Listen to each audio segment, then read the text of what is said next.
Ya, Bismillahirrahmanirrahim. Assalamualaikum warahmatullahi wabarakatuh. Izinkan kami dari kelompok 4, saya bersama saudara Muhammad Syamil Huda akan eh, memaparkan kajian analisis makna kumakza oleh Syairan Syamsuddin. Baiklah, mari kita awali dengan baca Bismillah. Bismillahirrahmanirrahim. Oke, Ekologi Islam, kajian analisis makna kumadza, Syairan Syamsuddin. Penelitian ini akan membahas ekologi Islam, bagaimana tanggung jawab manusia terhadap alam berdasarkan surah Ar-Rum ayat 41. Penelitian ini bertujuan untuk mengungkap makna historis atau al-makna at-tarikhi dan signifikansi konstekstual atau al-magza dari konsep ekologi Islam.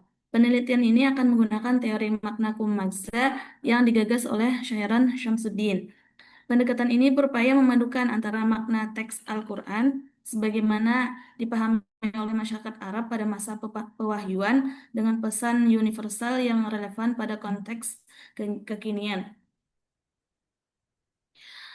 Kemudian melalui analisis linguistik, intratekstual, intertekstual, serta konteks historis pewahyuan ditemukan bahwa istilah fasad dalam ayat tersebut kerusakan sosial dan ekologis yang diakibatkan oleh ulah manusia. Melalui studi kasus Quran Surah Ar-Rum ayat 41, ayat tersebut menjelaskan bahwa kerusakan ekologi modern merupakan hasil dari perbuatan manusia, sehingga manusia itu sendiri diharapkan menjaga bumi atau sebagai seorang khalifah di tengah maraknya kerusakan sumber daya alam. Dengan demikian, pendekatan makna kumakza menghadirkan Al-Quran sebagai sumber etika ekologis yang transformatif dan relevan bagi keberlanjutan kehidupan manusia dan alam semesta. Kemudian, pendekatan makna kumakza yang digagas oleh Profesor Profesor Dr. Syairan Samsudin merupakan salah satu model hermeneutika Al-Quran kontemporer yang berupaya memadukan antara makna historis teks atau al-ma'na at-tarikhi dan pesan atau al-muasir. Pendekatan ini bertujuan untuk menemukan makna teks Al-Quran sebagaimana dipahami oleh masyarakat pada masa pewahyuan atau historis dan sekaligus menafsirkan pesan moral etis yang relevan dengan konteks sosial kekinian atau kontemporer. Kemudian pendekatan makna kumakza menjadi salah satu pendekatan pada era modern ini yang berasal dari Indonesia, diusung oleh seorang guru besar Fakultas Usuluddin dan Pemikiran Islam UIN Sunan Kalijaga bernama Profesor Dr. Syahiran Syamsuddin MA. Syahiran Syamsuddin lahir pada tanggal 11 Agustus tahun 1986 dan dilahirkan di kota Cirebon, Jawa Barat, dan pendidikan ilmu agamanya di Pondok Pesantren At-Thalibin, Cirebon, Jawa Barat. Setelah menyelesaikan sekolah dasar, melanjutkan ke jenjang MTS dan MA di tempat yang sama. Selanjutnya untuk S1-nya melanjutkan di YIN Sunan Kalijaga, Yogyakarta, yang kondisi saat ini dikatakan dengan UIN Sunan Kalijaga, Yogyakarta, dan sambil menuntut ilmu di Pondok Pesantren Kerapiak, Yogyakarta, untuk mendalami ilmu tafsir, ilmu Al-Quran dan tafsir, dan ilmu keislaman lainnya. Selanjutnya untuk jenjang S2 atau magister melanjutkan di Universitas Kanada. Syairan juga menghasilkan dari beberapa macam-macam karyanya seperti hermeneutika dalam pengembangan ulumul Quran, muhkam dan mutasyabih dalam ulumul Quran, pendekatan makna kumakza dalam ilmu Al-Quran dan hadis, integrasi hermeneutika dalam ilmu tafsir, dan lain sebagainya. Dalam konteks ekologi Islam, pendekatan ini sangat signifikan karena permasalahan lingkungan hidup global yang menuntut reinterpretasi ayat-ayat Al-Quran tentang hubungan manusia dan alam atau al-alaqah al-insan bit-tabi'ah. Oleh karena itu, untuk memahami makna historis dari tema ekologi dalam Al-Quran, penafsiran perlu mengikuti tahapan-tahapan hermeneutis sebagaimana dirumuskan oleh Syahiran Syamsuddin. Yang pertama, makna historis atau al-makna at-tarikhi Quran Surah Ar-Rum ayat 41. A. Analisis bahasa dan struktur teks atau ad-dirasah al-lughawiyah. Langkah pertama dalam menggali al-ma'na at-tarikhi adalah analisis kebahasaan terhadap teks Al-Quran, meliputi makna kosakata dan struktur kalimatnya. Bahasa Al-Quran adalah bahasa Arab abad ke-7 Masehi yang memiliki karakteristik historis tersendiri. Oleh karena itu, untuk memahami makna suatu kata, penafsir harus menelusuri pemakaian kata tersebut dalam konteks masyarakat Arab pra-Islam atau jahiliyah.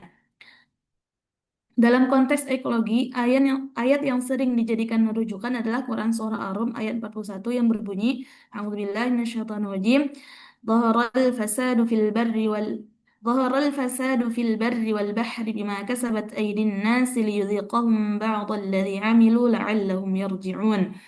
Telah tampak kerusakan di darat dan di laut disebabkan oleh perbuatan tangan manusia. Allah hendak merasakan kepada mereka sebagian dari akibat perbuatan mereka agar mereka kembali ke jalan yang benar. Secara etimologis, kata fasad berasal dari akar kata fasada yafsudu fasadan, yang berarti rusak, tidak teratur atau hilangnya kebaikan suatu keadaan. Dalam konteks bahasa Arab pra-Islam, istilah ini digunakan untuk menggambarkan kehancuran moral, sosial, dan lingkungan akibat perang dan keserakahan. Menurut Ibnu Mandur dalam lisan Al-Arab, makna dasar fasad adalah khilaf as-salah atau lawannya kebaikan dan digunakan untuk menggambarkan kerusakan dalam berbagai aspek, baik material maupun spiritual. Dengan demikian, dalam ayat ini, fasad dapat dipahami sebagai simbol kerusakan yang diakibatkan oleh manusia terhadap tatanan alam dan sosial. Yang B, analisis intratekstualitas atau at-tadakhul an-nassi ad-dakhili. Langkah kedua adalah menganalisis penggunaan kata fasad di ayat-ayat lain, menemukan makna yang lebih komprehensif. Terdapat di dalam surah Al-Baqarah ayat 11 sampai 12. Allah berfirman, A'udzubillahi minasyaitonirrajim. Wa idza qila lahum la tufsidu fil ardi qalu inna muslihun. Ala innahum humul mufsidun walakin la yash'urun. Dan apabila dikatakan kepada mereka, janganlah kamu membuat kerusakan di muka bumi. Mereka menjawab, sesungguhnya kami adalah orang-orang yang mengadakan perbaikan. Ingatlah, sesungguhnya mereka itu ialah orang-orang yang membuat kerusakan tapi mereka tidak menyadarinya.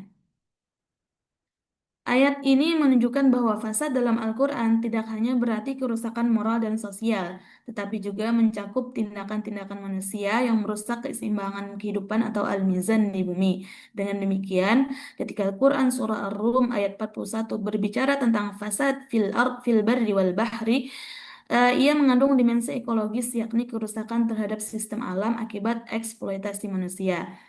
Di dalam tafsir Al-Munir dijelaskan bahwa muncul dan merebaknya kerusakan adalah menjadi sebab kehancuran dan kebinasaan di dunia serta hukuman di akhirat. Hukuman di dunia atas kemaksiatan-kemaksiatan yang dilakukan oleh sebagian manusia di daratan dan lautan seperti kemarau berkepanjangan, banyaknya peperangan, fitnah, konflik, kerusakan dan kekacauan keamanan. Hal ini diharapkan bisa menjadi sebab manusia mau sadar, insaf dan bertobat serta mendorong untuk segera kembali kepada Allah Subhanahu wa taala. Istiqomah dan konsisten meneguhi ketaatan serta menjauhi dosa-dosa dan kemungkaran-kemungkaran. Analisis intratekstual ini memperkuat pandangan bahwa fasad adalah konsep komprehensif yang mencakup kerusakan etika, sosial, dan ekologis secara bersamaan. Kemudian yang C, analisis intertekstualitas atau at-tadakhul an-nassi al-khariji. Langkah ketiga adalah membandingkan teks ayat dengan teks-teks lain di luar Al-Quran, seperti hadis Nabi SAW, syair Arab klasik, maupun sumber kitab Ahlul Kitab. Dalam konteks ekologi terhadap hadis Nabi yang diriwayatkan oleh Muslim, iman itu memiliki lebih dari 70 cabang dan menyingkirkan duri dari jalan adalah sebagian dari iman.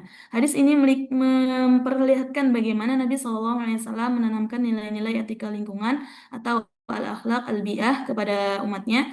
Secara historis, masyarakat Arab abad ke-7 hidup di wilayah padang pasir yang sangat bergantung pada sumber daya alam yang terbatas seperti air, pohon, dan tanah. Oleh karena itu, tindakan tindakan sederhana seperti menjaga kebersihan jalan atau melindungi sumber air memiliki nilai sosial ekologis yang besar. Melalui pendekatan intertekstual, kita dapat memahami bahwa larangan fasad fil ardi dalam Al-Quran tidak dapat dilepas dari praktek ekologis Nabi SAW yang mendorong pelestarian lingkungan hidup sebagai manifestasi dari iman. Kemudian yang kedua, signifikansi fenomenal historis atau al-maghza at-tarikhi. Yang pertama, analisis konteks historis pewahyuan atau asiyaq at-tarikhi. Langkah keempat adalah memahami konteks historis makro dan mikro pewahyuan ayat. Konteks historis makro dari Quran Surah Ar-Rum ayat 41 adalah situasi masyarakat Arab yang tengah mengalami perubahan sosial besar, seperti pertumbuhan ekonomi, ekspansi perdagangan, dan meningkatnya peperangan antar kabilah. Semua hal tersebut mengakibatkan ketidakseimbangan sosial dan kerusakan lingkungan, baik di darat maupun di laut, atau rute-rute perdagangan Laut Merah dan Teluk Persia. Kemudian yang kedua, konteks historis mikro berkaitan dengan peringatan Allah terhadap manusia atas akibat perbuatannya sendiri. Sebagian mufassir klasik seperti Ibnu Katsir menafsirkan bahwa ayat ini menggambarkan kerusakan moral dan bencana alam sebagai akibat dari dosa manusia, agar mereka sadar dan kembali kepada jalan Allah. Dengan demikian, secara historis, ayat ini tidak hanya merupakan peringatan spiritual, tetapi juga respon terhadap fenomena sosial ekologis yang nyata di tengah masyarakat Arab saat itu, yakni rusaknya tatanan alam dan kehidupan akibat kerakusan manusia. Selanjutnya, maksud atau al-maghza tarhi yang akan disampaikan oleh Kak Muhammad Syamilul Huda. Dipersilahkan.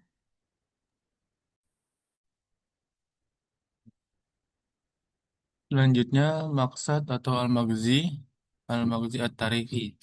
Setelah menganalisis aspek bahasa dan konteks sejarahnya, penafsir berupaya menemukan maksad atau tujuan utama atau al-maghza at-tarikhi, signifikansi fenomenal historis dari ayat tersebut.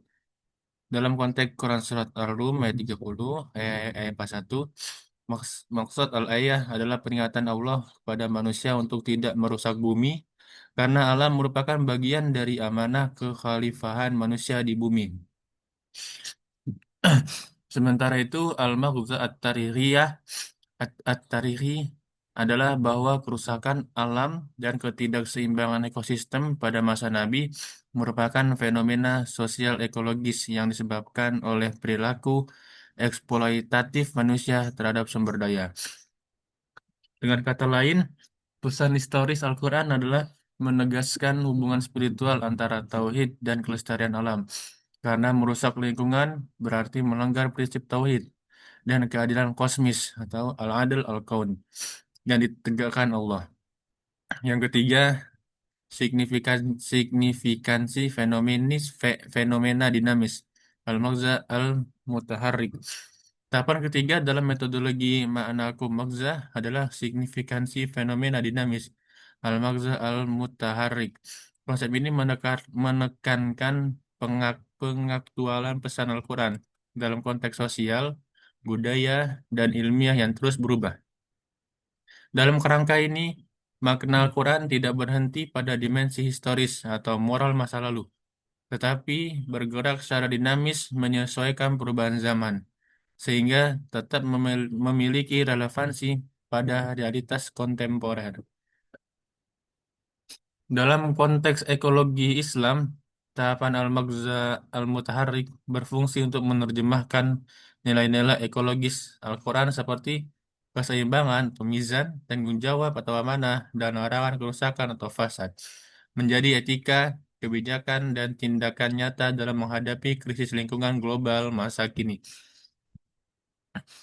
Prinsip hermeneutis al-maghza al-mutaharrik menurut Sahiron Samsudin, al-maghza al-mutaharrik merupakan fase transformasi makna ke tindakan sosial etis. Pada tahap ini, penafsir harus memadukan tiga kesadaran. Yang pertama, kesadaran teks atau text awareness, memahami makna ayat sebagai maksud ilahinya. Kedua, kesadaran konteks sejarah, mengetahui latar dan fungsi sosial ayat. Yang ketiga, kesadaran konteks kekinian, menganalisis masalah aktual untuk menemukan relevansi ajaran ayat. Dengan ketiga kesadaran itu, pesan Quran Surat Ar-Rum ayat 1 tentang kerusakan di darat dan di laut tidak hanya dipahami sebagai fenomena masa lampau, tetapi juga sebagai peringatan universal tentang degradasi lingkungan modern seperti deforestasi, pencemaran, dan perubahan iklim. Penerapan kontekstual terhadap krisis lingkungan modern. Ayat Zuhara al-fasadu fil bardi wal bahr bima kasabat aydin nas menggambarkan hukum sebab akibat antara perilaku manusia dan kerusakan alam. Dalam konteks modern, fasad tidak lagi terbatas pada peperangan atau kekacauan sosial, tetapi juga meliputi eksploitasi industri, keserakahan ekonomi, dan konsumsi berlebihan yang menyebabkan krisis ekologi global. Hussein Nasir menyebut krisis lingkungan modern sebagai spiritual crisis of modern man, yakni akibat pemisahan antara manusia dan alam dari kesadaran ketuhanan. Dalam pandangan Islam, manusia bukan pemilik mutlak bumi, tetapi wakil Allah yang harus menjaga keseimbangan ciptaan. Karena itu, Al-Maghza Al-Mutaharrik dari ayat ini menuntut munculnya etika tauhid ekologis, yaitu kesadaran bahwa menjaga bumi adalah bagian dari ibadah kepada Allah. Prasyab juga menegaskan bahwa pesan ayat ini bersifat universal dan terus berlaku sepanjang zaman. Setiap generasi akan melihat bentuk-bentuk baru dari fasad yang mereka hasilkan sendiri. Dengan demikian, makna dinamis ayat ini adalah peringatan terus-menerus terhadap generasi manusia agar memperbaiki pola relasi dengan alam. Implementasi etis dan sosial dari Al-Maghza Al-Mutaharrik. Dalam tataran praktis, signifikansi fenomena dinamis menuntut pengintegrasian nilai-nilai Qurani ke dalam, pertama, kebijakan publik. Pemerintah dan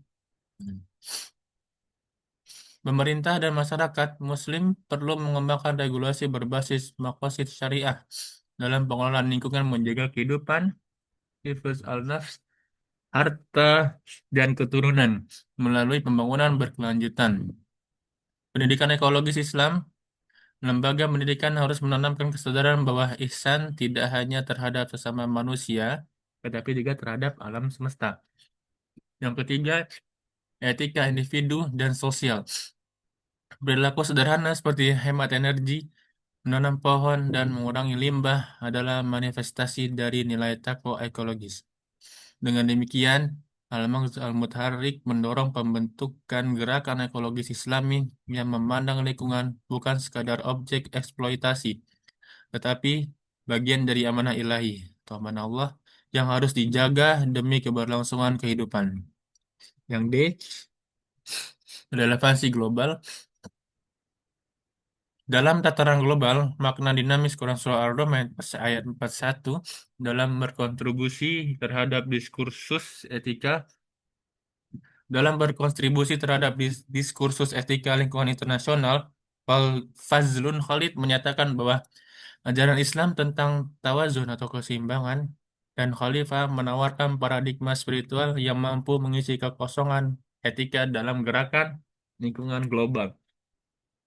Pendekatan makna kumakza menjembatani antara teks suci dan realitas ilmiah, sehingga ajaran Al-Quran dapat menjadi fondasi religius bagi keberlanjutan planet bumi.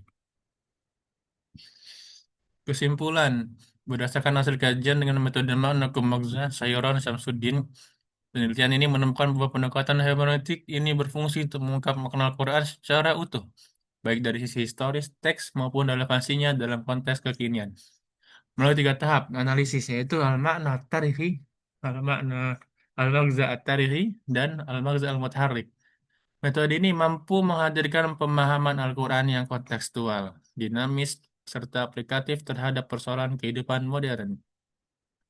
Tahap-tahap al-maghza al-mutaharrik dalam kerangka hermeneutik makna kum-maghza berfungsi sebagai upaya penafsir untuk menghidupkan kembali pesan Al-Quran secara kontekstual, operasional, dan aplikatif dalam kehidupan modern. Pada tahap ini, Makna Al-Quran tidak berhenti pada tataran pemahaman historis dan fenomenal, tetapi bergerak menjadi pedoman etis dan praksis bagi umat manusia dalam menjawab problem-problem aktual. Dalam konteks ekologi Islam, ayat Quran Surat Ar-Rum ayat 41 mengandung pesan dinamis bahwa kerusakan ekologis modern seperti pemanasan global, deforestasi, polusi, dan krisis iklim merupakan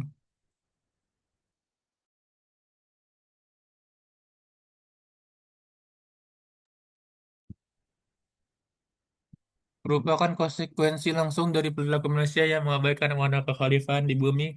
Oleh karena itu, umat Islam dituntut untuk menegakkan etika ekologis tauhid, mengembangkan pijakan lingkungan yang berkeadilan, serta membangun budaya ekologis yang berlandaskan spiritual Islam. Dengan demikian, tahap Al-Maghz Al-Matarik menuntun penafsir untuk menghadirkan pesan Al-Quran sebagai solusi hidup yang relevan dengan realitas zaman. Berdasarkan hasil analisis yang telah dilakukan, dapat disimpulkan bahwa makna historis al-ma'na at-tarihi dari konsep ekologi Islam dalam Quran Surah Ar-Rum ayat 41 merupakan teguran Allah Subhanahu wa taala kepada manusia agar senantiasa menjaga keseimbangan alam dan tidak merusaknya. Ayat ini muncul dalam konteks masyarakat Arab yang mulai mengalami dampak sosial dan ekologis akibat perilaku destruktif, peperangan, serta eksploitasi sumber daya alam yang berlebihan. Adapun signifikansi fenomena historis, Al-Maghza Tarihi dari ayat ini menegaskan bahwa menjaga kelestarian lingkungan merupakan manifestasi dari iman dan tauhid. Alam semesta dipandang sebagai amanah ilahi yang harus dikelola secara adil, bijak, dan seimbang, sejalan dengan prinsip kekhalifahan dan keseimbangan mizan dalam ajaran Islam. Selanjutnya, signifikansi fenomena dinamis al-mutaharrik dari ayat tersebut menunjukkan transformasi makna Qurani menjadi gerakan ekologis global. Oleh karena itu, menjaga bumi berarti menjaga aman Allah serta menegakkan nilai-nilai tauhid di tengah tantangan peradaban modern. Maka nilai-nilai ekologis Al-Quran perlu diwujudkan dalam bentuk pendidikan lingkungan berbasis spiritualitas, spiritualitas, aktivisme hijau yang berkeadilan sosial, serta penerapan etika ekologis Islam sebagai kontribusi nyata umat terhadap berkelanjutan planet bumi. Saya kembalikan kepada Kak Nur Afifah Hasanah. Syukron. Baik, terima kasih Kak Huda. Selanjutnya sesi diskusi ya, Bu. Iya, Bu.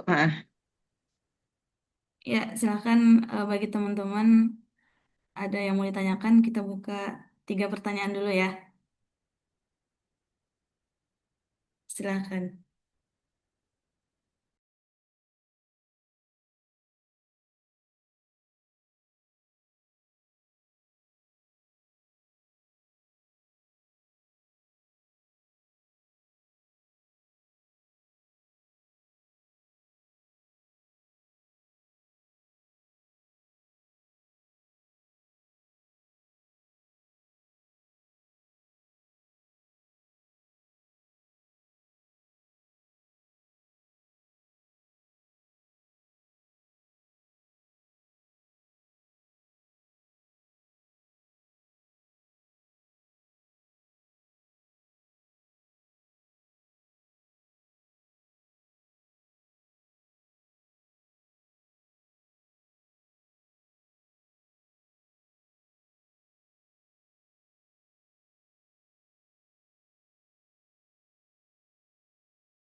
Baik, Bapak-bapak atau Ibu-ibu atau teman sekalian, ada pertanyaan?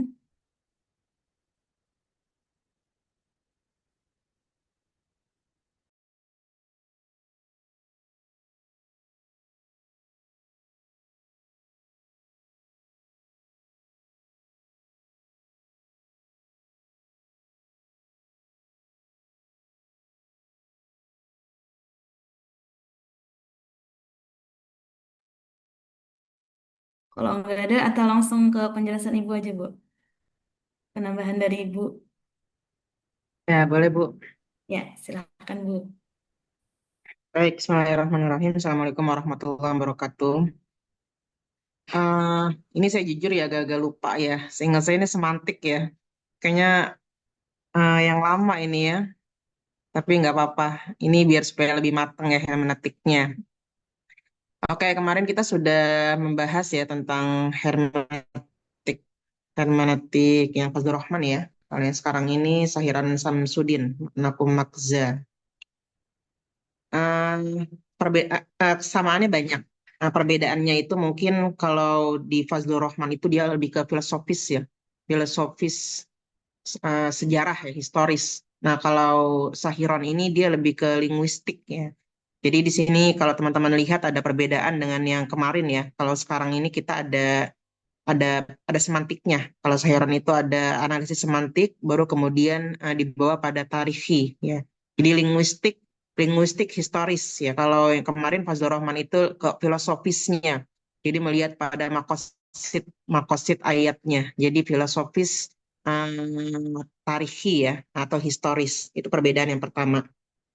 Kemudian yang kedua, karena Sahiron Samsudin ini orang Indonesia ya, sedangkan Fazlur Rahman itu bukan ya, maka perbedaannya itu kalau Fazlur Rahman dia didasari atau karakteristiknya itu ke hierarki ya pergerakan. Nah, sedangkan Sahiran Samsudin ini dia Indonesia. Ya, jadi kalau seperti misalnya gendernya punya Amin Al-Huli dengan mubadalahnya punya Kang Fakih. Nah, kira-kira kayak gitu. Ya, jadi yang duluan itu Amin Al-Huli dulu ya. Nah, kemudian Kang Fakih dia membuat Qiraah Mubadalah yang versi Indonesia. Jadi disesuaikan dengan budaya Indonesia. Nah, kemudian kalau ini sama seperti itu. Jadi Fazlur Rahman lebih dulu. Nah, Sahiron Samsudin kemudian meramu ya atau membuat mungkin yang baru gitu ya. Sebenarnya nggak baru-baru banget ya, tapi dia ada perbedaannya di linguistik itu ya, sehingga kemudian dibuatlah teori ini yang baru, makna kumakza. Nah, ini mungkin teman-teman kita bisa jadikan sebuah apa ya quote ya atau pelajaran ya. Jadi sesuatu yang baru atau teori baru itu tidak mesti harus baru semuanya. Jadi seperti ini kan nggak baru banget ya, dia hanya ada perbedaan di linguistiknya atau nuansa keindonesiaannya. Nah, itu nanti bisa kita aku sebagai teori yang baru. Jadi kalau teman-teman menulis misalnya teman-teman menggabungkan antara satu satu teori ya, misalnya hermeneutik hermeneutik Fazlur Rahman dengan hermeneutik Magza gitu ya, Sahiran Samsudin. Kemudian ada perbedaannya gitu ya. Nah, itu nanti bisa teman-teman aku sebagai punyanya teman-teman. Jadi itu tidak mesti sesuatu yang baru banget, bisa berangkat dari yang lama ya. Cuma dia ada perbedaan apa? Jadi harus ada perbedaan yang membedakan dengan yang lain. Itu ya kira-kira dua hal itu ya yang menjadi dasar perbedaan dari hermeneutik ini. Yang lainnya sama ya. Jadi kan hermeneutik itu memang spiritnya dia melihat pada tarikhi, pada sejarah. Kita lihat sekalian ininya ya. Ini sudah bagus ini. Ini bagus. Mungkin nggak ada pertanyaan karena sudah bagus ini. Oke. Ekologi Islam ini mungkin nanti judulnya bisa lebih di ini ya Bu, bisa lebih di spesifik lagi. Ya, ekologi kan luas ya. Jadi misalnya ingin melihat konteks dari konteks keindonesiaan apa. Misalnya pemeliharaan lingkungan dalam pembangunan IKN misalnya atau apa gitu ya. Jadi ya lebih karena kalau judul itu semakin luas, berarti seharusnya dia ini lebih banyak. Kan ekologi itu apa? Harus ada definisinya. Ekologi itu apa? Islam itu apa? Nah, kemudian ekologi Islam itu apa? Nah, ini kan konsepnya besar sekali ya. Jadi kalau untuk jurnal terlalu besar judulnya ini. Kemudian juga ekologi Islam ini juga harus, karena dia sebuah istilah ini ya, ekologi Islam itu seperti sebuah istilah. Itu teman-teman harus matang ya ketika membuat sebuah istilah yang seperti ini. Jangan sampai nanti teorinya belum matang atau kata-kata istilahnya ini belum matang, baru. Karena kalau baru berarti dia harus ada pembuktian dulu gitu ya. Jadi harus ada sebelumnya itu sudah ada penelitian terdahulu terkait dengan ekologi Islam. Jadi nggak boleh sesuatu, apalagi kalau kalau ada Islamnya nih, ini harusnya sesuatu yang sudah matang. Misalnya kayak parenting Islami, nah itu harus harus matang. Parenting Islami itu apa? Kalau untuk jurnal itu tiba-tiba ujuk-ujuk gitu ya, kita Parenteng Islami ada judul yang lain itu nanti kurang. Harusnya itu Parenteng Islami itu yang sudah matang. Parenteng Islami punya siapa, misalnya bukunya punya siapa. Memang ada yang mengatakan jurnal juga bisa ya, tapi kalau sejauh ini banyak yang saya tahu ya, kalau untuk teori itu dia harus ada bukunya ya, karena dia harus besar ya, pembahasannya itu harus luas. Jadi Parenteng Islami versinya siapa? Nah, ekologi Islam juga sama karena dia ada Islamnya kan, berarti dia ada teorinya nih. Ekologi Islam itu punyanya siapa ya? Atau misalnya apa terkait dengan psikologi Islam misalnya. Nah, itu juga harus ada apa? Harus ada penjelasan, harus ada bukunya, harus ada teorinya. Sama seperti makna kumagzah gitu ya. Atau misalnya apalagi ya, hipnoterapi Islami misalnya, psikoterapi Islami itu kita nggak bisa ujuk-ujuk misalnya kita langsung penelitian menggunakan teori terapi Islami, tapi belum ada bukunya atau belum ada teori yang membahas secara detail ya tentang psikoterapi Islami. Ya, kayak psikoterapi itu kan belum ada tuh ya. Setahu saya yang ada itu psikologi Islam ya. Tapi kalau psikoterapi yang Islami yang membedakan dengan psikoterapi yang lain itu belum ada. Jadi kalau kita pakai judul itu belum bisa ya. Jadi harus ada teori sebelumnya. Kecuali kita buat teori itu dulu ya, baru kemudian kita aplikasikan untuk judul-judul yang lain. Itu ya, jadi ekologi Islam ini menurut saya terlalu luas ya, karena ini pembahasannya banyak. Nanti dispesifikin lagi apa misalnya ya. Kalau lingkungan lingkungan lingkungan masih mending ya. Ini kalau karena ekologi dia istilahnya besar. Itu yang pertama ya. Kita lihat ini oke. Nah, kalau untuk latar belakang kayaknya teman-teman kemarin beberapa kali sudah ya, untuk kelas A ya, untuk kelas B ya terutama ya. Untuk kelas B ini yang saya lihat di pendahuluan ini yang banyak kuning ya dari kemarin ya. Pendahuluan itu harusnya dia why, kenapa ya. Jadi kita menjawab kenapanya. Jadi berarti kenapa ekologi Islami? Kalau memang judulnya ekologi ya masih tetap dipertahankan. Kenapa ekologi Islam? Kemudian ekologi Islam itu apa sih? Itu kan harus kalau itu nanti ya, kalau itu nanti di pembahasan selanjutnya. Jadi kenapa ekologi Islam? Kemudian kenapa hermeneutik? Kenapa hermeneutik yang dipilih itu Fazlur Rahman? Dan itu harus dijawab di pendahuluan. Nah, untuk yang kuning-kuning ini sejarah ya. Jadi biografi dari Pak Sahiron Samsudin itu nanti adanya kan dia what ya, itu kenapa atau siapa itu adanya di bawah ya di pembahasan. Tapi ini dipindah ke bawah. Jadi latar belakang itu fokuskan untuk menjawab kenapa, apa sih yang menarik dari artikel ini ya, karena dia pendahuluan etalase ya. Nah, kemudian ini teman-teman udah beberapa kali juga ini. Dan nanti ini dilihat ke template jurnalnya. Kalau template jurnalnya itu tidak ada metodenya ya, ada metode penulisan, berarti buat metode ya. Jadi ada judul khusus terkait dengan metode. Tapi kalaupun tidak ada, teman-teman tetap harus mencantumkan itu, biasanya itu di paling akhir latar belakang. Jadi nanti metodenya apa ya, library research ya, berarti ditulis di situ library research ya, kualitatif. Kemudian juga berikan juga novelty-nya. Novelty itu dengan cara kita mengutip beberapa jurnal yang judulnya itu mirip ya. Nah, nanti teman-teman novelty-nya maunya di mana gitu ya. Jadi ada cara ngakalinnya. Jadi kalau kita novelty-nya itu ingin di hermeneutiknya ya, berarti nanti teman-teman tulis di situ judul-judul yang terkait dengan ekologi Islam. Jadi ekologi Islam misalnya ada 3 gitu ya, jurnalnya yang bagus. Ekologi Islam ada 3, tapi yang nggak pakai hermeneutik. Nah, nanti teman-teman akan mengatakan penelitian ini berbeda dengan penelitian sebelumnya atau yang telah ada, atau penelitian ini melengkapi penelitian yang telah ada, karena penelitian ini menggunakan hermeneutik milik Sahiran Samsudin. Gitu ya. Jadi yang novelty-nya itu, jadi jangan nanti ditentukan novelty-nya itu yang mana. Kalau novelty-nya di hermeneutik, berarti yang kita ambil itu adalah judul-judul yang judulnya ekologi Islam. Tapi kalau novelty-nya itu memang yang bedanya itu di ekologi Islam, berarti yang kita ambil itu yang hermeneutik punya Sahiron Samsudin, gitu ya. Jadi lihat kasih perbedaannya dan nggak usah malu-malu bilang aja tidak ada tempat lain gitu, atau misalnya belum ada yang membahas ekologi Islam menggunakan hermeneutik Sahiron Samsudin. Tapi nanti dipastiin lagi ya, jangan sampai kita bilang belum ada ternyata udah banyak. Oke, itu dua hal yang ditambahkan di latar belakang. Hmm, ini kalau bisa surat Ar-Rum ayat 41 diganti dengan tema ya Bu ya, karena kita tematik.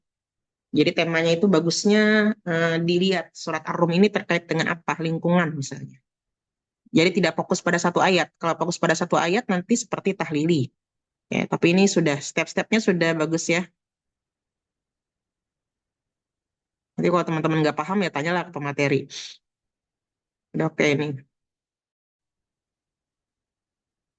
Cuma bentuknya aja nih. Nanti coba karena ini yang kayak nomor satu ini nih mirip-mirip tadi disangka ChatGPT nih ya, karena ini mirip-mirip nih titik-titik gitu.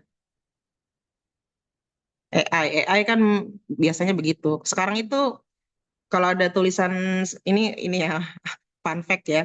Jadi kalau ada anak-anak nulis tesis itu kita udah mulai tuh di desain-desain udah mulai ngengehin gitu. Ini seperti AI gitu ya. Karena dia beda, dia ada cara-caranya gitu. Cara penulisannya itu beda dengan kita. Nah, salah satunya itu banyak titik satu-satu ya. Jadi tidak seperti narasi. Kalau manusia itu kan dia narasi ya. Nah, ini nanti dinarasikan ya, supaya tidak mirip dengan AI. Oke, ini udah oke lah. Ini, no ini, oh ya, ini siak tariki. Nah, siak tariki ini sababun nuzul ya, teman-teman ya, sababun nuzul. Bisa teman-teman ganti sababun nuzul atau bisa seperti ini. Nah, kemudian ini nih artikelnya terlalu banyak bahasa ini ya, magzanya. Nah, mungkin nanti bisa disederhanakan.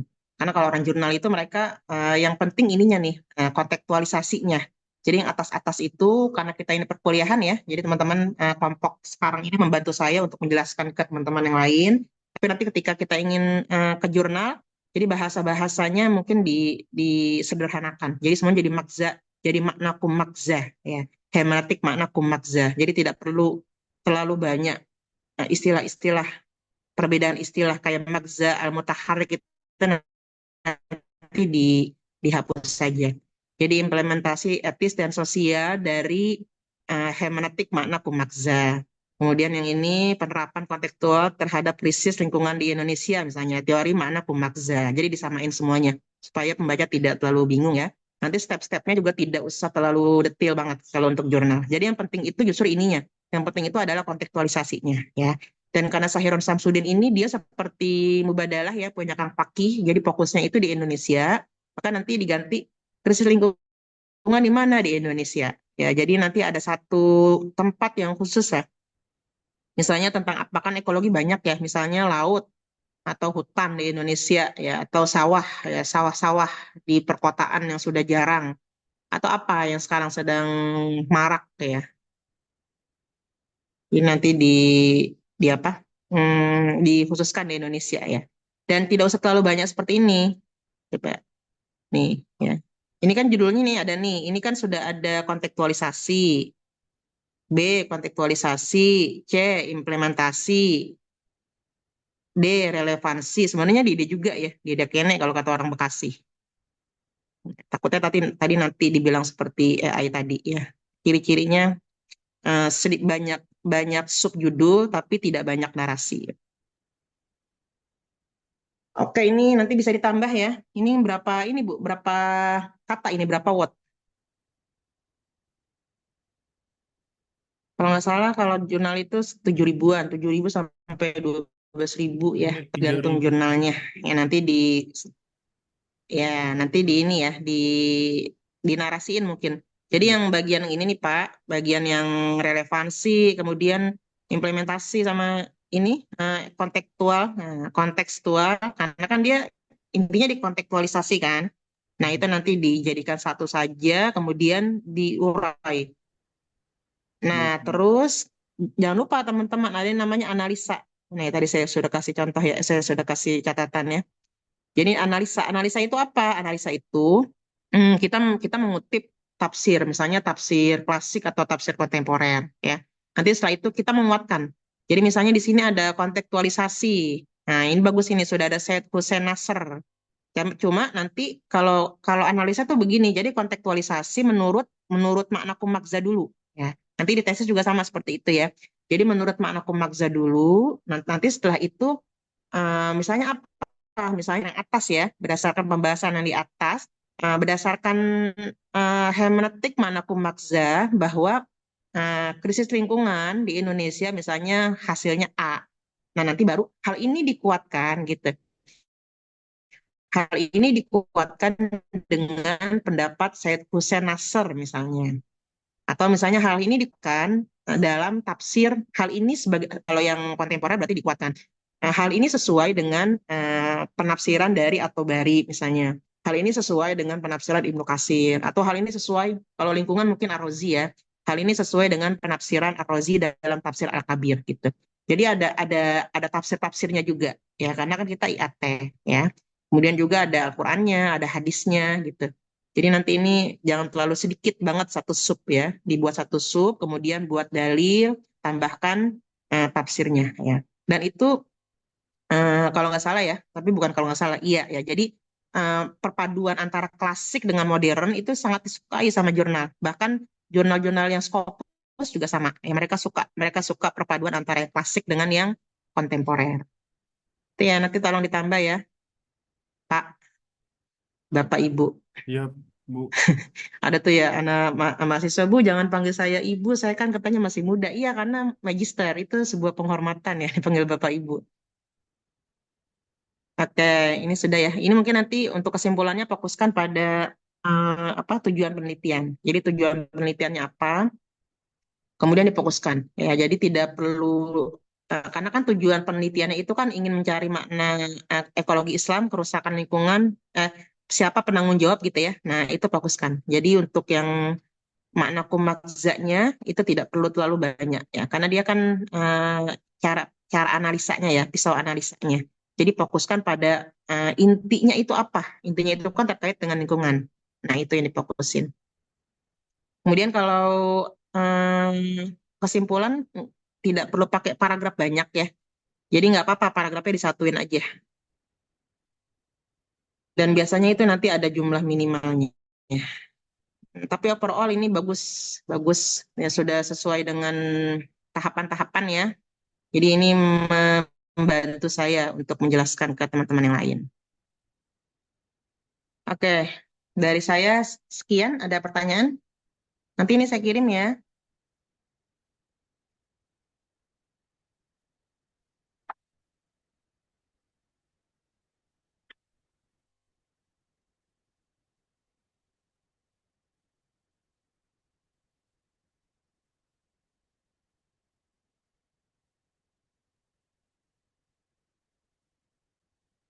Bu mau nanya, Mm-mm. tadi kan dicontohkan misalnya tema besar ekologi gitu, kemudian Mm. sudah banyak jurnal yang menganalisis itu. Nah, perbedaannya kita mau analisis pakai hermeneutik nih gitu.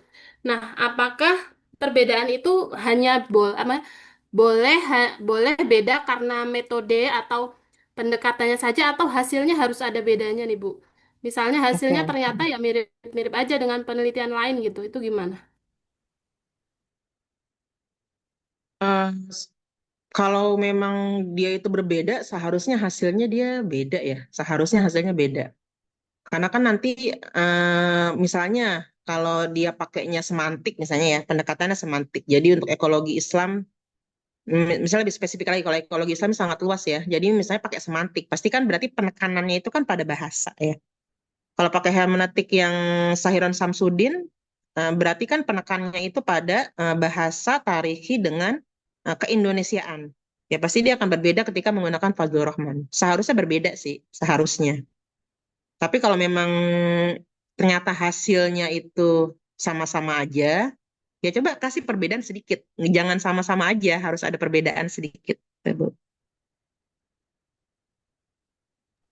Oh Bisa ya, dipahami baik. ya? Seharusnya Iya, iya, berbeda, Bu. iya seharusnya Iya, ada iya. perbedaannya.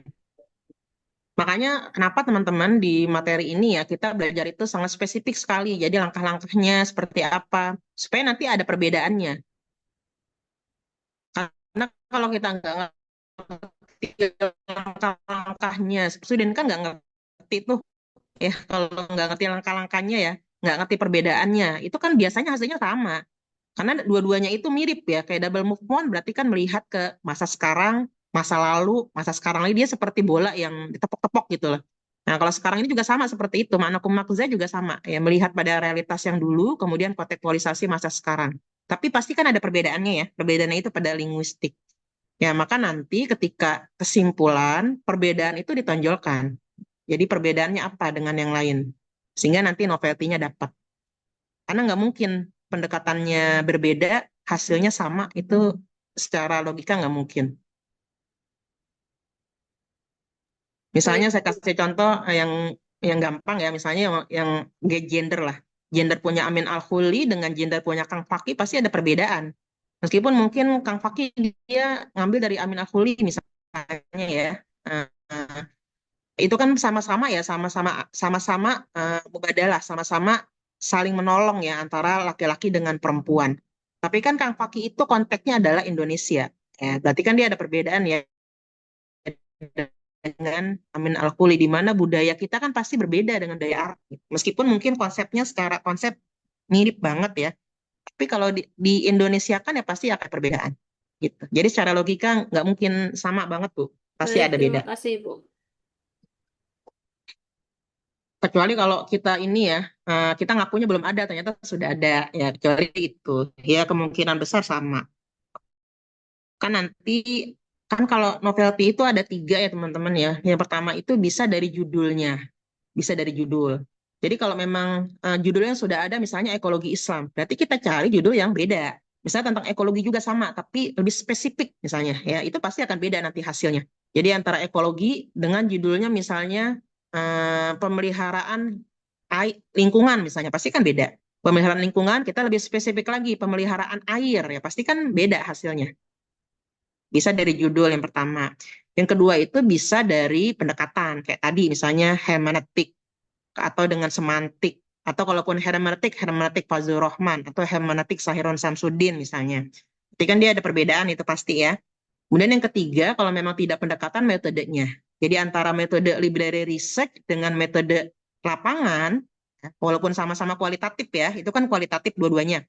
Tapi yang satu library research, yang satu living Quran misalnya lapangan, pasti kan akan ada perbedaan. Kemudian apalagi kalau misalnya kualitatif dengan kuantitatif ya pasti akan berbeda banget. Jadi bisa dari tiga hal itu novelty. Jadi nanti kalau teman-teman ditanya ketika sidang proposal misalnya, novelty-nya di mana? Nah, itu cari dari ketiga itu, salah satunya aja. Bisa dari judulnya, bisa dari pendekatannya, bisa dari metodenya.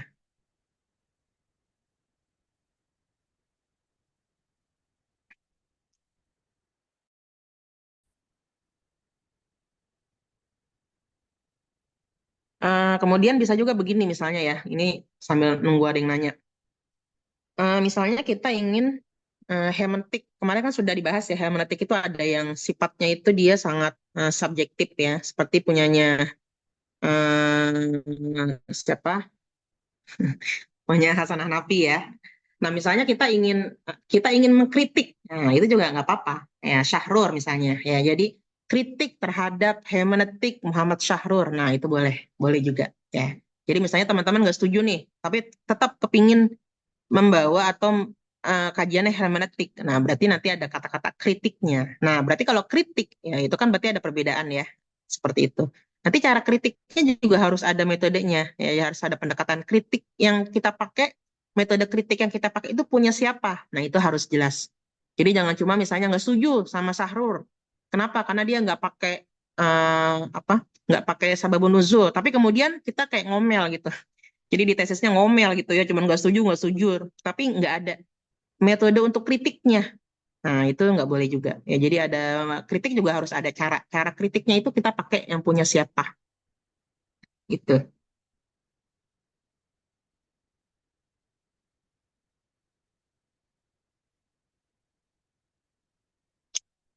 Kalau dalam tafsir itu biasanya kritik itu kita pakai metode itu dakhil ya, dakhil itu ada banyak. Kalau tafsir,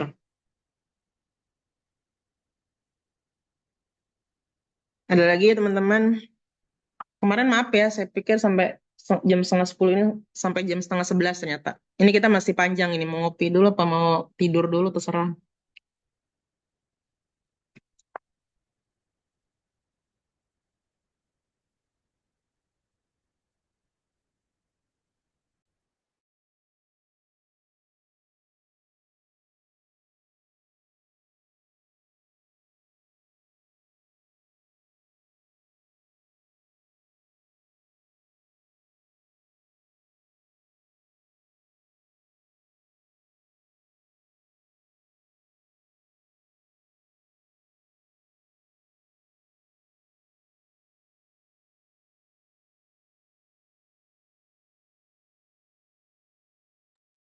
Saya kembalikan ke moderator ya.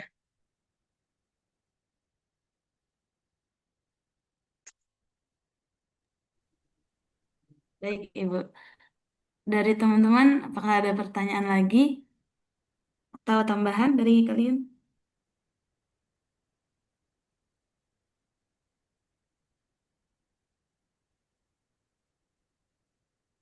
Kira-kira judulnya mau ganti apa Bu ini? Ekologi. Mau dispesifikin apa?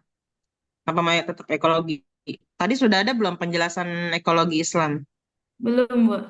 Nah ya, berarti kalau belum ada harus dikasih ya. Ya, Nah, begitupun nanti ketika teman-teman nulis di tesis itu, kita kan buat judul nih. Judul itu nggak bisa sembarangan kita buat judul ya. Jadi harus, kalaupun misalnya ada istilah ekologi Islam, kayak tadi ya, misalnya psikoterapi Islam, itu harus jelas, harus matang banget konsepnya. Punya siapa? Definisinya harus jelas, berarti harus diurai. Jadi semua variabel yang ada di judul itu harus diurai. Ya, berarti kan kalau ini ada dua ya, ekologi Islam dengan hermeneutik Fazlur Rahman. Nanti terlalu luas sehingga nanti ketika karena terlalu luas maka nanti untuk tujuannya juga kurang kurang matang gitu ya. Jadi kesimpulannya juga kurang matang karena tujuannya kurang, ya karena kan ekologi banyak ya Bu ya. ya, Bu. Atau misalnya tapi tadi Ibu mau orangnya Mungkin gimana deh. mungkin lebih ke lingkungan gitu mungkin, Bu. Ya tujuannya itu kalau nggak salah tadi untuk tanggung jawab gimana sih, berarti orangnya kan ya. Ya, ya betul. Ya kalau orangnya mungkin bisa ekologi Islam. Tapi orang itu kan banyak ya. Siapa Kalau tanggung jawabnya kalau itu ini masuk nggak, Bu? secara umum apa pemerintah atau siapa? Iya Pak. Kalau krisis krisis lingkungan dan etika ekologi Islam itu gimana, Bu? Itu malah ada tiga tuh variabelnya. Jadi krisis lingkungan satu, etika satu, krisis lingkungan, eh krisis lingkungan satu, kemudian etika ekologi Islam dua, hermeneutik Fazlur Rahman tiga. Banyak, terlalu banyak Pak kalau untuk jurnal. Semakin banyak variabelnya, semakin banyak yang dibahas. Karena nanti itu akan dibahas juga definisi krisis lingkungan, kemudian definisi etika, dan definisi ekologi. Berarti ada etika ekologi dibahas dulu. Setelah itu baru yang Fazlur Rahman. Terlalu banyak. Kalau untuk jurnal ya. Untuk tesis mungkin bisa eh, tiga, ya bisa tiga. Tapi kalau untuk jurnal terlalu banyak. Ya, atau etika etika memelihara lingkungan. Jadi ekologi Islamnya nggak usah. Misalnya begitu ya. Atau etika apa? Ekologi Islamnya nggak usah diajak. Karena dia udah secara otomatis akan masuk gitu ya. Karena dia kan luas. Dia induk lah, bisa dibilang induknya. Jadi ketika nanti kita bahas tentang krisis lingkungan menurut Islam, secara otomatis kita akan membahas tentang misalnya dalam ekologi Islam gitu. Jadi ada kata-kata itunya. Baik, Bu. Terima kasih.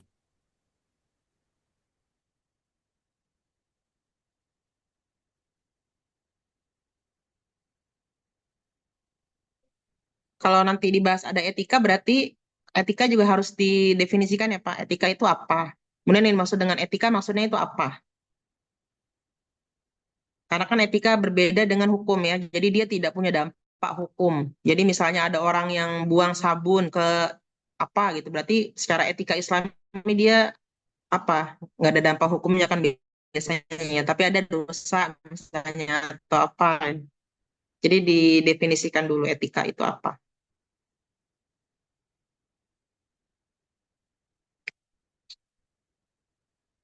Oke, kalau nggak ada boleh ditutup Pak. Saya orangnya agak agak kurang sabar ya. Baik, kalau nggak ada pertanyaan lagi, mungkin kita tutup dengan sama-sama membaca hamdalah dan doa kafatul majelis. Alhamdulillahirrahmanirrahim. Subhanakallahumma wa bihamdika.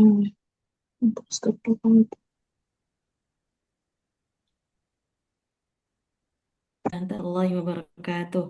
Waalaikumsalam Waalaikumsalam warahmatullahi Waalaikumsalam wabarakatuh. warahmatullahi wabarakatuh. Teman-teman yang udah selesai Di itu ya, tolong langsung apa? Direvisi, kirim ke jurnal. Ya, kalau memang mau minta bantuin saya lagi, kirim. Kalau enggak, ya udah nggak apa-apa, langsung saja dikirim ke jurnal. Jadi langsung di screenshot buktinya, bukti sudah submit. Tapi nanti dikirim nanti ya, setelah ujian, setelah ya ketika waktu ujian. Supaya kenapa? Karena jurnal itu kan nggak bisa langsung terbit ya, yaitu harus menunggu beberapa bulan. Jadi siapa tahu nanti ketika selesai sudah ada gitu, sudah terbit. Nah, itu bagus banget ya. Karena teman-teman mau dapat 95 kan ya. Nah, 95 itu kemarin di awal perkuliahan saya katakan ketika jurnalnya sudah terbit. Nah, 95 nilainya. Tapi kalau belum berarti ya harus dicek lagi. Ya, saya cek lagi maksudnya. Jadi kalau sudah terbit saya nggak cek lagi. Ya, jadi sudah langsung otomatis 95 untuk semua peserta ya. Mau dia kerja, mau dia nggak kerja, ya itu urusan teman-teman. Jadi kemarin ada yang WA saya, Bu, si ini katanya saya maunya sendiri aja karena teman saya nggak kerja. Saya bilang itu urusan ibu gitu. Atau itu urusan bapak ya. Karena kita tim. Jadi tim itu gimana caranya supaya teman kita ikut kerja. Dan diusahakan seperti itu. Ya, nanti yang lain pun tolong tolong hasasnya ya, tolong perasaannya ya. Jadi jangan sampai yang satu buat sedangkan yang satunya nggak buat gitu. Itu ya teman-teman ya. Izin Ibu, Saya ya untuk submitnya itu di apa rumah jurnal apa itu bebas ya Bu? harus ini Bu, lihat apa? Scoop-nya. Scoop. Udah tahu scoop belum? Belum Ibu. Coba sebentar ya. Ini saya minta waktu ya. Jadi jurnal itu ntar. Jadi setiap jurnal itu dia punya scoop masing-masing. Fokus and scoop. Nah, misalnya ini ya.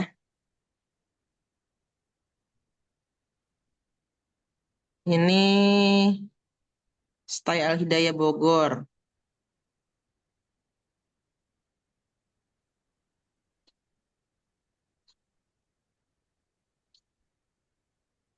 Loh, kok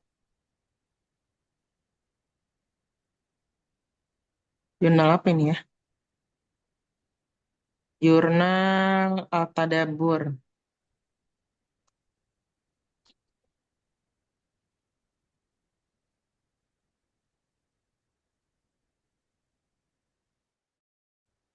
Nah, nampak ya, teman ya? Ini jurnal nih, tampilan jurnal. Oke.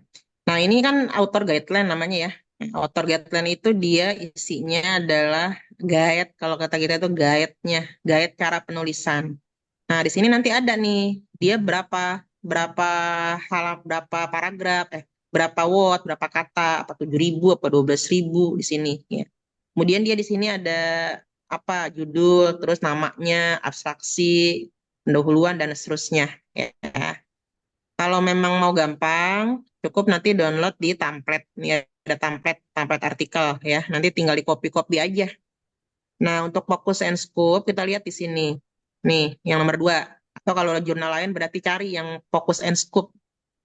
Nah, fokus and scope-nya itu apa? Coba dilihat di sini. Ya, ini misalnya tentang penafsiran Al-Quran, kemudian studi Al-Quran, metodologi Al-Quran, kemudian apa yang lainnya gitu ya. Ini adanya di sini. Dan itu jangan ngirim yang bukan skupnya. Jadi misalnya skupnya pendidikan, jangan, nggak bakal diterima, nggak akan diterima. Pasti mereka akan kembalikan. Ya, jadi udah nunggu berbulan-bulan dikembalikan. Nah, kemudian juga tidak semua juga jurnal tafsir atau Al-Quran itu menerima yang model judul seperti kita. Contohnya ada jurnal Nun. Ya. Nun itu punya AIAT, Asosiasi Ilmu Al-Quran dan Tafsir ya, jurnal Nun. Tapi dia itu hanya menerima kajian Islam Nusantara. Jadi tafsir-tafsir Nusantara atau permasalahan Nusantara. Jadi kalau yang sistemnya kayak Fazlur Rahman, Hermeneutik Fazlur Rahman, dia nggak terima. Ya, jadi walaupun tafsir, nggak semua tafsir jenis sesuaiin lagi dengan judul kita. Ya, ini adanya di Focus and Scope. Nah, ini nanti ada apa,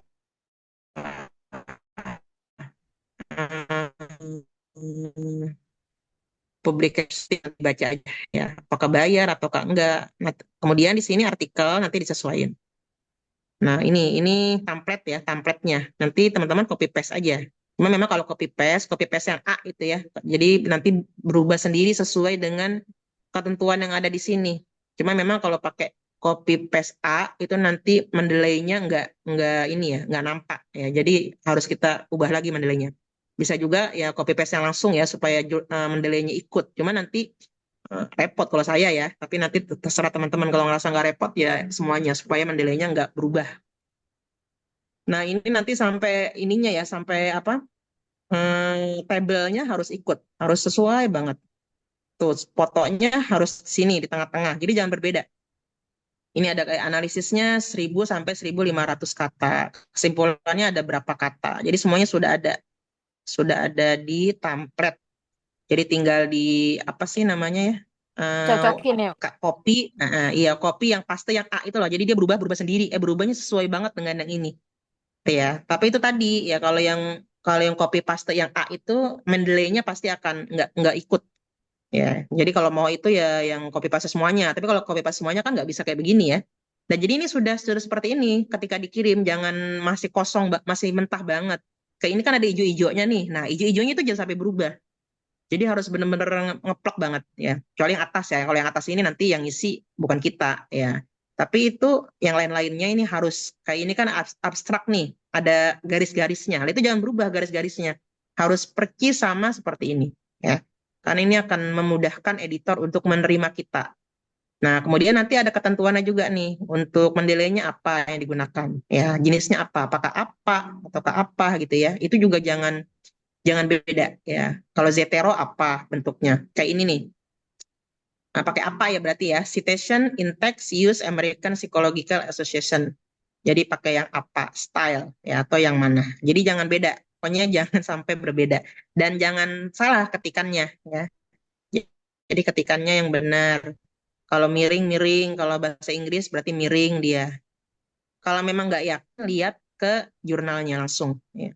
Kadang-kadang kayak misalnya kalau saya tuh kadang nggak yakin nih ininya nih kan kadang kalau habis apa mendelay itu kan nomornya itu setelah titik apa sebelum titik. Nah itu kadang-kadang saya ini setelah titik pas sebelum titik ya itu sampai situ lihat ke jurnalnya ya contoh jurnalnya. Dan yang paling penting lagi harus mensitasi ya. Jadi ada rujukan, misalnya kita ingin ngirim ke Atadabur, maka nanti harusnya secara etisnya ya kita mengutip jurnal-jurnal yang ada di Atadabur. Itu mereka lebih suka. Jadi mereka akan lihat nanti ininya apa daftar pustakanya. Kalau daftar pustakanya ada jurnal mereka, maka mereka akan masukin biasanya gitu ya. Kalau nggak ada, ya itu jadi salah satu pertimbangan. Termasuk kalau misalnya kita ke jurnal yang tinggi ya, kayak yang Sinta 1 misalnya, mereka akan lihat itu untuk rujukannya bagus-bagus enggak. Jadi kalau kita misalnya Sintanya Sinta 2, Sinta 1 ya, tapi rujukannya misalnya Sintanya Sinta 6 ya, atau yang enggak Sinta sama sekali, itu mereka enggak mau, karena mereka merasa udah tinggi. Tapi kok rujukannya diambil dari yang kurang kurang di bawah mereka lah gitu. Itu juga ada yang seperti itu. Tapi kalau untuk jurnal yang 4, 5, 6 sepertinya enggak, sepertinya belum seketat itu ya.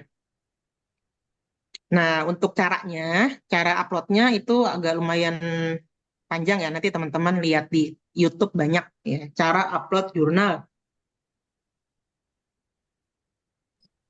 Ibu, Ya, kan berarti tadi kalau misalkan di Altadabur itu bisa rekomendasi ya Bu ya di Altadabur itu ya? rekomendasi gimana? Ya masukin jurnal kita di Altadabur gitu Bu. Rekomendasi dari Enggak, maksudnya tadi kan Ibu contohnya rumah jurnalnya di Altadabur gitu Bu. Kita bisa masukin, kita bisa nerbitin juga di situ gitu ya. Cocok gitu sama apa namanya materi kita gitu. belum paham saya. Jadi gimana? Jadi Ya, Atadabur ya. iya, Berarti kan kita ngelihat judul kita dulu kan. iya Judul kita ngeliat ini judul. sesuai nggak dengan skupnya dia gitu kan? Iya. Nah, Nah, kalau terus? Altadabur itu cocoknya biasanya sama yang kita bahas ini di mata kuliah apa namanya Bu? Tafsir tematik ini gitu Bu. Ya, Cocok gitu. Ya kan judulnya beda-beda. Kan kita judulnya beda-beda. Oh Kita kan gitu. judulnya misalnya tergantung judulnya juga Bu. Kayak misalnya sekarang nih, Ah, kalau sekarang nggak mengangkat tentang keindonesiaan, kemudian ngirimnya ke jurnal Nun misalnya, yang memang dia itu Nusantara, yang nggak masuk juga. Berarti nanti judulnya itu harus ada Indonesia-Indonesianya. Kalau yang Nun ya, ah, jurnal Nun. Kalau yang Atadabur ini masih umum dia. Kalau dilihat dari apa, skupnya masih umum. Tapi jangan semuanya ngirim ke Atadabur ya. Nanti dia ya kemungkinan diterimanya sedikit karena banyak yang ngirim. Kan banyak oh, ya. ah, Jadi iya. kan banyak itu. Teman-teman yang udah ngirim itu, ini rata-rata kan jurnal nih. Ada Aziada, Zawiyah juga sama ya. Miskat, kalau Miskat itu punya kita. Miskat itu punya punya IKI. Itu jangan, banyak ya. Jadi Anda bersaing dengan dosen-dosen juga. Dosen-dosen yang udah mau apa laporan BKD, aduh udah BKD udah besok ini biasanya kayak itu ke Miskat ya, udah El Afkar ada. Jadi jangan semuanya ke Al-Tadabur. Nanti malah nggak diterima ya karena udah terlalu banyak. Jadi cari yang Al-Quran atau yang studi Islam. Nah, studi Islam pun nanti cari apakah masuk nggak Al-Quran di situ, gitu ya. Jadi nanti di yang fokus and scope-nya dipelajari betul. Kalau iltifat bisa ya, Bu? Nah, nanti dilihat itunya scope-nya Oh iya ya. ya. Nah, fokus Iya. and scope-nya dia nerima Oh atau iya enggak. baik. Heeh. Terus satu lagi Bu izin bertanya. Kan Hmm. jadi kan nanti kan harus dilihat itu ya apa namanya? Persyaratan-persyaratannya gitu Bu dari skupnya itu. Habis itu kayak misalkan nanti ada yang nggak sama misalkan dari ketentuannya gitu. Jadi apakah itu mempengaruhi jadi lama terbitnya gitu, Bu? Mm-mm. Oh gitu. Mempengaruhi, bukan Oh, bukan cuma heeh. bukan cuma jadi lama terbitnya, bisa jadi nggak diterima. Karena kan udah pernah saya bahas itu ya. Jadi kan di jurnal itu kan ada dua ya, ada editor, ada reviewer ya. Kalau editor itu dia yang setiap hari memang ngurusin jurnal-jurnal. Jadi nanti yang masuk itu akan diseleksi oleh editor. Nah, editor itu kerjaannya bukan melihat isi ya, dia melihat kepada kontennya, melihat kepada cara penulisan. Misalnya ini fontnya beda, terlalu besar apa terlalu kecil, atau misalnya fontnya beda hurufnya, atau misalnya halamannya terlalu banyak, banyaknya pun eh, terlalu banyak ya. Mungkin kalau beda, karena kan kalau ngeplak banget susah ya. Tapi yang penting jangan terlalu banyak banget, lebih banyak banget, atau kurang banyak banget. Itu nanti sebelum ke reviewer udah ditolak duluan oleh editor, karena itu akan bikin kerjaan ke dia ya. Jadi itu akan membuat kerjaan dia ya. Apalagi kalau jurnalnya laku ya, banyak yang kirim. Kecuali kalau jurnalnya kurang laku ya Bu ya. Kalau kurang laku mungkin bisa bersabarin kali ya. Tapi kalau yang jurnal udah laku mereka udah nggak mau karena itu bikin kerjaan meskipun judulnya bagus. Nah, kadang-kadang kalau judulnya bagus dia akan kembalikan dengan ada catatan revisi. Jadi dia akan minta disesuaikan dengan template-nya. Kalau memang judulnya bagus ya, jadi dikembalikan diminta untuk revisi. Nanti kalau kalau nanti teman-teman bagus ya, tulisannya bagus, artinya sesuai dengan template-nya, itu nanti editor akan memberikan ke reviewer baru. Jadi dilihat isinya. Biasanya itu nggak ada nama, nggak ada apa gitu ya, dilihat isinya. Nah, setelah itu kalau kata reviewer oke, nanti biasanya ada apa? Ada catatan ya. Tapi kadang-kadang reviewer itu kan biasanya dosen ya, karena suka repot gitu ya. Itu biasanya udah kalau memang lagi butuh tulisan itu akan langsung terbit, nggak pakai ke reviewer lagi gitu ya. Jadi justru tulisan rapi sesuai dengan template itu lebih penting daripada isi. Gitu. Karena kalau editor pasti dilihat sama dia, tapi kalau reviewer belum tentu dilihat. Gitu. Jadi sesuaiin ya teman-teman ya. Insya Allah siap. Terima kasih Ibu. Ya. Dan itu kalau teman-teman dosen atau guru itu akan menjadi apa ya, poinnya lumayan ya kalau untuk jurnal ya. Apalagi penulis pertama. Nanti penulis pertama yang kerjanya paling banyak karena dia 60%. Penulis setelahnya itu sedikit nilainya. Dan jangan lupa ya, nanti nama saya yang paling akhir dengan email. Email Iki kalau nggak salah bisa minta sama Mbak Mayada ya, kalau memang belum ada. Karena nanti tulisan teman-teman itu terdeteksi bukan dari nama, tapi dari email. Ya, jadi nanti emailnya kalau kita apa namanya, kalau kita akreditasi ya teman-teman pasti kan di sini ada yang guru atau dosen ya, atau punya sekolah. Kalau akreditasi itu nanti akan ada penilaian itu, penelitian penelitian mahasiswa ada. Penelitian dosen ada, penelitian dosen bersama mahasiswa ada. Ya, sehingga ketika nanti teman-teman mencantumkan IKI itu nanti muncul untuk IKI. Dan ketika nanti di situ ada nama kita, nama dosen dengan mahasiswa, atau misalnya nanti teman-teman nulis ketika tesis ya, kan ada nama dosennya itu ya. Maka itu nanti akan terhitungnya banyak untuk IKI. Jadi penelitian mahasiswa dapat, penelitian dosen dan mahasiswa dapat gitu.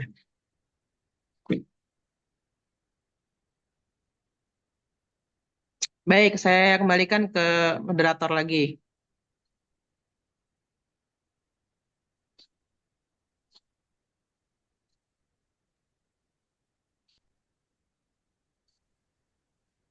Baik, Ibu. Eh, Gimana? Ada lagi atau gimana, Bu? Silakan. Ya, ya, boleh Bu, ditutup. Oke. Baiklah, kita tutup dengan baca hamdalah dan doa kafaratul majelis. Alhamdulillahirrahmanirrahim. Subhanakallahumma wa bihamdika asyhadu an la ilaha illa anta astaghfiruka wa atubu ilaik. Assalamualaikum warahmatullahi Waalaikumsalam wabarakatuh. warahmatullahi wabarakatuh. Terima kasih ya semuanya ya. Assalamualaikum. Waalaikumsalam warahmatullahi wabarakatuh. Warahmatullahi wabarakatuh.